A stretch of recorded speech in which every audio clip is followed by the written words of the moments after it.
আর্থিক পরিকল্পনা, বাজেটিং, সঞ্চয়, বিনিয়োগ, ফিনান্সিয়াল ফ্রিডম, এই অনেক ধরনের শব্দ আপনাদের মুখস্থ হয়ে যাওয়ার কথা, বিশেষ করে যারা আমার কথা শুনছেন। তারপরও এই কথাগুলো আমি বারবার বলি একটা কারণে, ভালো কথা মানুষের ভালো লাগে না, ভালো কথা মানুষ মনে বেশিক্ষণ ধরে রাখতে পারে না। আপনি একটা খারাপ কথা বলেন, দেখবেন যে এটা সারা জীবন মনে থাকবে। 10টা ভালো কথা বলেন, দেখবেন 9টাই মানুষ ভুলে যাবে, একটা মনে রাখবে। এটা মানুষের নর্মাল টেন্ডেন্সি। এই জন্য ভালো কথাগুলো, প্রয়োজনীয় কথাগুলো মানুষের কানে বারবার বলতে হয়। আমি এটা বিশ্বাস করি, এজন্য অনেক বিষয় আমি আপনাদের সাথে বারবার রিপিট করি, সো দ্যাট এটা আপনাদের কান দিয়ে আপনাদের অন্তরে ঢুকে যায়। ঠিক এরকম আজকে আমি আলাপ করতে বসছি আর্থিক পরিকল্পনা বাস্তবায়নে 7টা কাজ করতে হবে সেই বিষয় নিয়ে। সুপ্রিয় শ্রোতা, আপনারা যারা আমাকে নতুন শুনছেন তাদেরকে অনুরোধ করি আমাদের চ্যানেলটির সাথে থাকুন, আমাদের পেজটিকে ভিজিট করুন। দেখবেন যে আমরা যে ধরনের ভিডিও করি সেটা মানুষের জীবনে ভ্যালু অ্যাড করে। তো কথা না বাড়িয়ে আমরা যাই আলোচনায়।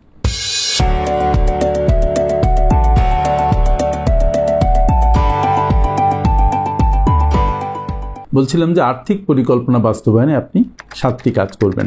এই কাজের পরিমাণ বাড়াতে পারেন, কমাতে পারেন, একটা আগে করতে পারেন, একটা পরে করতে পারেন, যাই করেন না কেন এই 7টা কাজ আপনি করলে দেখবেন যে আপনার আর্থিক অবস্থার উন্নতি হচ্ছে এবং আর্থিক পরিকল্পনা বাস্তবায়নে আপনার দারুণ হেল্প হচ্ছে। তাহলে কি করতে হবে?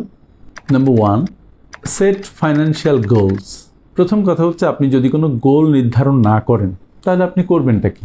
আপনি তো কোনো দিক নির্দেশনা পাবেন না, আপনি ইন্সপায়ার্ড হবেন না। So you need to fix goals for being inspired, for having a direction. তো ফিনান্সিয়াল গোলটা কীরকম? এটা 3 ধরনের হতে পারে। শর্ট টার্ম হতে পারে 3 মাস, 6 মাস, 1 বছরের জন্য। মিড টার্ম হতে পারে 1 বছর থেকে 5 বছরের জন্য। 5 বছরের বেশি যেটা সেটা লং টার্ম, এটা হতে পারে। সো যেহেতু এটা ফিনান্সিয়াল গোল, এর সাথে অ্যামাউন্টের প্রশ্ন আছে, আপনি কি চান, কেন চান সেগুলোর প্রশ্ন আছে। এখন জুলাই মাস, আপনি ডিসেম্বরে একটা রেফ্রিজারেটর কিনতে চান, তার জন্য 40,000 টাকা লাগবে। এটা কোত্থেকে আসবে? আপনার আয়ের টাকা থেকে এটা বের করতে হবে। সুতরাং এর জন্য একটা প্ল্যান করুন, এটাও একটা ফিনান্সিয়াল প্ল্যান। 5 বছর পরে যে আপনি একটা অ্যাপার্টমেন্ট কিনবেন, তার জন্য আপনার ডাউন পেমেন্ট দরকার, ধরেন 20 লাখ টাকা ডাউন পেমেন্ট দরকার। তো 5 বছর পরে কে দিবে আপনাকে? আপনারই বের করতে হবে। সুতরাং আপনি একটা প্ল্যান করুন যে প্রতি মাসে আপনি কত সঞ্চয় করবেন, কোথায় করবেন, যেন 5 বছর পরে যে আপনার 20 লাখ টাকা হয়। এটা একটা প্ল্যান হলো। ধরেন আপনার বাচ্চা এখন ছোট, 10 বছর পরে সে বিদেশে পড়তে যাবে, তার জন্য একটা বড় টাকা লাগবে, হয়তো 50 লাখ টাকা লাগবে। আপনি কোথায় পাবেন? আপনার এখনকার ইনকাম, সেই ইনকামের টাকা পুরা খরচ না করে একটা পোর্শন রেখে গ্র্যাজুয়ালি একটা ফান্ড বিল্ড হবে, যে ফান্ড 10 বছর পরে যেহেতু 50 লাখ হবে, এটা আপনার হিসাব করে ঠিক করতে হবে। তাহলে 10 বছর পরে যে 50 লাখ টাকাটা আপনার হবে, সেটা আপনার বাচ্চার এডুকেশনে খরচ করতে পারবেন। এটা আমি 3টা উদাহরণ দিয়ে 3টা মেয়াদের কথা বললাম। আপনি আপনার মতো করে আপনার প্রয়োজন অনুসারে আপনি সেট করবেন। আপনি হজে যাবেন, তার জন্য টাকা দরকার। আপনি হয়তো শখের কোনো একটা বাগান বাড়ি করবেন, তার জন্য টাকা দরকার। কত কি পারপাজে লোকের টাকা লাগে। সুতরাং সেট ক্লিয়ার ফিনান্সিয়াল গোলস। এবং মজার ব্যাপার হচ্ছে, শুধু গোল সেট করে মনে মনে রাখলে হবে না, এটা লিখে ফেলতে হবে এবং সেই গোলের উপরে আপনার এখন থেকে কাজ শুরু করতে হবে। তাহলে সেই গোলগুলো আপনি অ্যাচিভ করতে পারবেন। Number 2, assess your current financial position. বর্তমানে আপনি কি অবস্থায় আছেন, আপনার কি কি অ্যাসেট আছে, আপনার লিকুইড অ্যাসেট কি আছে, আপনার ফিক্সড অ্যাসেট কি আছে, এটার কারেন্ট মার্কেট ভ্যালু কত, এগুলো একটা পাশে লিখুন। ব্যাংকে কত টাকা আছে, গোল্ডে কত টাকা আছে, জমিতে কত টাকা আছে, শেয়ার মার্কেটে কত টাকা আছে, ট্রেজারি বন্ডে কত টাকা আছে, মিউচুয়াল ফান্ডে কত টাকা আছে, কারো কাছে আপনি কত টাকা পান, সব কিছু মিলিয়ে দেখুন, সব মিলিয়ে কত টাকা হলো। এইবার দেখেন যে আপনার কাছে কে কত পায়, আপনার দায় দেনা কত আছে, কোনো আত্মীয় স্বজন আপনার কাছে কত টাকা পায়, কোনো ব্যাংক বা লিজিং কোম্পানি আপনার কাছে কত টাকা পায়, কোনো সমিতি আপনার কাছে কোনো টাকা পায় কিনা, কোনো ব্যক্তি থেকে কিস্তিতে কিছু কিনেছেন কিনা সেটাও তারা পায়। এরকম অ্যাসেট লায়াবিলিটি আপনি দেখুন, হিসাব করে তাহলে আপনি একটা নেটওয়ার্থ বের করুন, নিট সম্পদ যাকে আমরা বাংলায় বলি। তাহলে আপনি কারেন্ট যে ফিনান্সিয়াল অবস্থা সেটা আপনি বুঝতে পারলেন। এবার এটার সাথে আপনার যে গোল, ফিনান্সিয়াল গোল যেটা আপনি নির্ধারণ করেছেন, ওইটাকে অ্যালাইন করুন। ধরুন আপনি দেখলেন যে আপনার ব্যাংকে 10 লাখ টাকা পড়ে আছে, এই টাকাটা আপনি কিভাবে বিনিয়োগ করবেন, কিভাবে বিনিয়োগ করলে আপনি সর্বোচ্চ রিটার্ন পেতে পারেন, এসব চিন্তা করতে হবে এবং ফিনান্সিয়ালি এডুকেট করতে হবে নিজেকে। যদি না পারা যায় তাহলে কোনো ফিনান্সিয়াল অ্যাডভাইজারের সাথে বসে এটা ঠিক করতে হবে। অনেকক্ষণ নিজেরা আমরা পারি না। তো পরবর্তীতে প্রসিড করার জন্য, নেক্সট লেভেলে যাওয়ার জন্য আপনার কারেন্ট ফিনান্সিয়াল হাউসটা কেমন সেটা দেখা খুবই জরুরি। কারণ আপনি যদি আপনার বর্তমান অবস্থা না জানেন তাহলে সামনে লাভ দিবেন কিভাবে, সামনে নিজেকে তৈরি করে সামনে প্রসিড করবেন কিভাবে।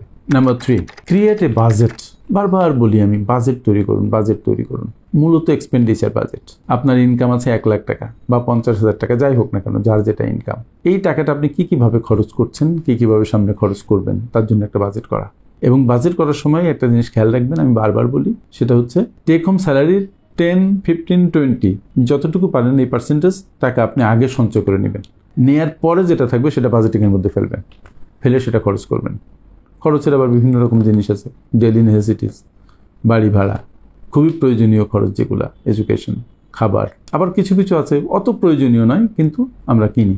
দুটো ভাগ, প্রয়োজনীয় খরচ, অপ্রয়োজনীয় খরচ বা কম প্রয়োজনীয় খরচ। তো কম প্রয়োজনীয় খরচের প্রতি একটু বেশি মনোযোগ দিবেন যেন এখান থেকে আপনার টাকা বের হয়ে না যায়। মূলত যদি আপনি কিছু করতে চান ভালো, তাহলে আপনাকে স্যাক্রিফাইস করতে হবে। উইদাউট স্যাক্রিফাইস কেউ কখনো বড় হতে পারে না। যে দেশ স্বাধীন হয়েছে সে দেশের পেছনে বিরাট যুদ্ধ আছে, মানুষের জীবনের স্যাক্রিফাইস আছে। যে ব্যক্তি ধনী হয়েছে সে সাংঘাতিক পরিশ্রম করেছে, অনেক ভোগ বিলাস ত্যাগ করেছে। আপনি যদি আর্থিকভাবে স্বাধীন হতে চান তাহলে আপনাকেও অনেক কিছু ত্যাগ করতে হবে, অনেক প্লেজার আপনাকে ভুলে যেতে হবে, অনেক পরিশ্রম করতে হবে এবং আয়ের দিকে মনোযোগ দিতে হবে, খরচ কমাতে হবে। বাজেট আপনাকে খুব হেল্প করতে পারে। বাজেট করার পরে এবার আপনি এই বাজেটকে অতিক্রম করবেন না। বাজেট অতিক্রম করলে আপনার আবার সঞ্চয় ভেঙে খেতে হবে অথবা লোন নিতে হবে। সো কষ্ট হলেও বাজেটের মধ্যে থাকার চেষ্টা করবেন এবং যে প্ল্যানগুলো করে ফেলবেন, সেভিংস প্ল্যানগুলো করে ফেলবেন, এক্সপেন্ডিচার প্ল্যান যেটা করবেন, প্ল্যান করার পরে এটা আর ভাঙবেন না। অ্যাডজাস্ট করা লাগতে পারে কিন্তু ভেঙে ফেলবেন না, তাহলে আবার আগের অবস্থায় ফিরে যাবেন। Number 4, manage and reduce debt. আমি সবসময় ঋণ কমাতে বলি, বিশেষ করে মন্দ ঋণ কমাতে বলি। যেগুলো হাই ইন্টারেস্ট বেয়ারিং ঋণ, বিশেষ করে ক্রেডিট কার্ডের ঋণ, এখান থেকে দূরে থাকতে বলি। কারণ এই ঋণ নেয়ার পরে আপনাকে যে পরিমাণ সুদ বা মুনাফা দেয়া লাগে সেটা পরিমাণ অনেক। আপনি যদি 1 বছরের ক্রেডিট কার্ডের হিস্ট্রি নেন তাহলে আপনি অবাক হয়ে যাবেন। সো আপনি লোনকে কমাবেন এবং লোনকে ম্যানেজ করবেন প্রপারলি, টাইমলি পেমেন্ট করার ব্যবস্থা করবেন, হাই ইন্টারেস্ট বেয়ারিং লোনটা আগে দিবেন। প্রয়োজনে কখনো কখনো লোনের কনসলিডেশন করবেন, কিন্তু কনসলিডেশন করা মানে একটা খারাপ অবস্থায় যাওয়া। চেষ্টা করবেন লোন নেয়ার আগে 1000বার চিন্তা করতে এবং খারাপ ঋণ থেকে নিজেকে দূরে রাখতে। সেই লোনই নেওয়ার চেষ্টা করবেন যে লোন দিয়ে আপনি কাজে খাটিয়ে লোনের যে ইন্টারেস্ট বা প্রফিট তার চেয়ে বেশি আয় করতে পারেন। সেরকম লোন হলে দ্যাটস গুড লোন, সেটা ঠিক আছে আপনার জন্য। তাই আর্থিক প্ল্যান বাস্তবায়নের জন্য আপনার ঋণের প্রতি খুব সতর্ক থাকা দরকার, ঋণকে অ্যাভয়েড করা দরকার, না পারলে ঋণকে কমিয়ে আনা দরকার এবং হাই ইন্টারেস্ট ঋণকে অ্যাডজাস্ট করে দেওয়া দরকার।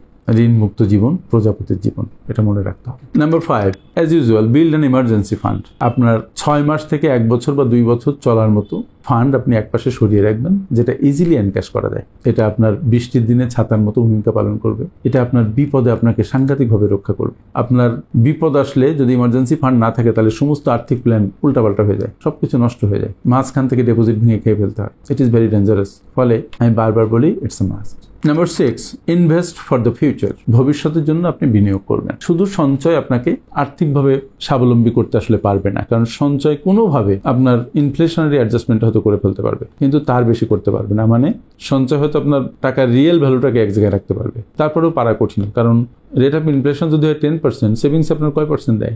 সর্বোচ্চ 3, 4, 5, তার বেশি নয়। সুতরাং ইনফ্লেশনও কাভার হয় না। এই জন্য ইনভেস্টমেন্টের প্রশ্ন। Land, gold, stock market, mutual fund যদি ভালোভাবে আপনি বিনিয়োগ করতে পারেন তাহলে এগুলো আপনার ইনফ্লেশনারি অ্যাডজাস্টমেন্ট করেও আপনার হাতে কিছু থাকবে। সো আপনি সঞ্চয় করবেন, পাশাপাশি ফিউচারের জন্য বিনিয়োগ করবেন। ইমার্জেন্সি ফান্ড থাকলে আর টাকা সঞ্চয় ফেলে রাখার দরকার হয় না, তখন আপনি বিনিয়োগে যেতে পারেন। এখন ট্রেজারি বন্ডে বিনিয়োগ একটা ভালো জায়গা। সঞ্চয়পত্র নট ব্যাড, রিস্ক নাই। জমিও যদি ভালো কিনতে পারেন বাংলাদেশের ক্ষেত্রে তেমন রিস্ক নাই। কিন্তু স্টক মার্কেট ইজ রিস্কি। এখানে গেলে আপনাকে জ্ঞান নিয়ে যেতে হবে, ইমোশন নিয়ে গেলে হবে না, ভয় নিয়ে গেলে হবে না, সুস্থ জ্ঞান সুস্থ মন নিয়ে যেতে হবে। সো ইনভেস্টমেন্ট আগে শিখুন, তারপরে কোথায় কোথায় ইনভেস্ট করবেন সেদিকে মনোযোগ দিন। Number 7, review and adjust. আপনি যে প্ল্যান করেছেন সেই প্ল্যান সঠিক পথে এগুচ্ছে কিনা, নাকি মাঝে মাঝে প্ল্যানটা আপনার উল্টাপাল্টা হচ্ছে। আপনি যে সঞ্চয় প্ল্যান করেছেন সেটা কি মাসে মাসে দিচ্ছেন কিনা, লোন যেটা আপনার নেওয়া হয়েছে যেটা ইনস্টলমেন্ট দেওয়ার কথা সেটা ঠিক মতো দিচ্ছেন কিনা। মূলত যে 6টা স্টেপ নিয়ে আমি কথা বলেছি এই প্রত্যেকটা স্টেপ ঠিকমতো পালন করা হচ্ছে কিনা এটা রিভিউ করা দরকার, এবং যদি পালন করা না হয় তখন অ্যাডজাস্ট করা দরকার। আমি যে বাজেট করেছি যদি তার সাথে বেশি খরচ করি তাহলে আমার পরবর্তীতে কম খরচ করে সেটা একটা জায়গায় নিয়ে আসা দরকার। That is call adjustment.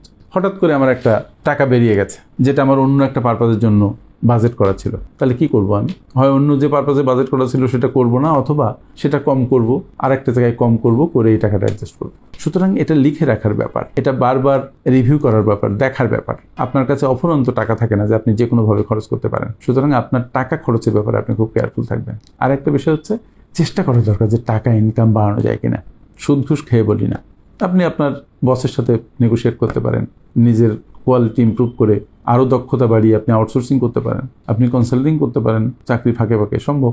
আপনার বাইরে থেকে যদি 100 টাকা, 500 টাকা, 1000 টাকা আসে, ক্ষতি কি? It is very important. যেটাই আসবে সেটা কিন্তু আপনার অতিরিক্ত টাকা। সুতরাং বি কেয়ারফুল। এবং ইনকাম বাড়ানো যায় কিনা সেদিকে সচেষ্ট হবেন। ইনকাম বেড়ে গেলে সেটা আবার খরচ করে ফেলবেন না। ইনকাম যে প্রপোর্শনে বাড়বে তার চেয়ে বেশি প্রপোর্শনে আপনাকে সঞ্চয় করতে হবে, তাহলে ভবিষ্যতে একটা অ্যামাউন্ট আপনার জমবে এবং রিটায়ারমেন্টের পরে আপনি একটা ভালো আর্থিক জীবন পাবেন। আমার সাথে এতক্ষণ থাকার জন্য অনেক অনেক ধন্যবাদ।